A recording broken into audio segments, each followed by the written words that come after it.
From today we will start a series, a sequence. So firstly, what is a sequence?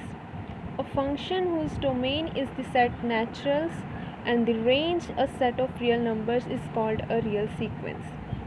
So मान लो हमारे पास ये domain और range, तो हमने ले लिया कि सीक्वेंस सेट जो है वो एस है।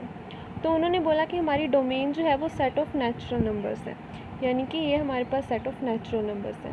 एंड रेंज उन्होंने बोला है सेट ऑफ रियल नंबर्स, ये रेंज हमारे पास सेट ऑफ रियल नंबर्स है। मतलब कि यहाँ से ये जो फंक्शन बन रहा है, इस फंक्शन को हम सीक्वेंस बोलेंगे। तो सिम्बॉलिकली हम इसको ऐसे डिफाइन करते हैं, ये एस फंक्शन है जो डोमेन से रेंज की तरफ जा रहा है। ये डोमेन जो है वो सेट ऑफ नेचुरल नंबर्स है और रेंज जो है वो सेट ऑफ रियल नंबर्स है। हमने एग्जांपल दिया यहाँ पर -1 raise to power n। n यहाँ हमारे पास नेचुरल्स में से आ रहे हैं, तो इसको हम कैसे लिखेंगे, s कैसे डिफाइन होगा ये।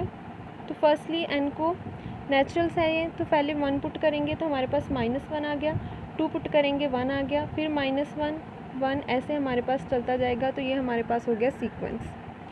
नेक्स्ट आ जाता है जी range. Range set is the set consisting of all the distinct elements of the sequence without repetition and without regard to position of a term. Range जो है सीक्वेंस के जितने भी एलिमेंट्स हैं उन सबको इकट्ठा करके हम एक सेट में लिख देते हैं, उस सेट को हम रेंज बोलते हैं। फॉर एग्ज़ाम्पल, अब इसी एग्ज़ाम्पल की हम रेंज लिखेंगे। अब इस एग्ज़ाम्पल में हमारे पास दो एलिमेंट्स हैं, -1 एंड 1, और रेंज में यहाँ पे लिखा है कि विदाउट रेपिटेशन, मतलब रिपीट नहीं करना है। तो इसकी रेंज जो है वो क्या हो जाएगी, -1 एंड 1। इसमें सिर्फ दो एलिमेंट्स आएंगे, लेकिन सीक्वेंस जो है उसमें इन्फानाइट जो है वो सीक्वेंस चल रही है।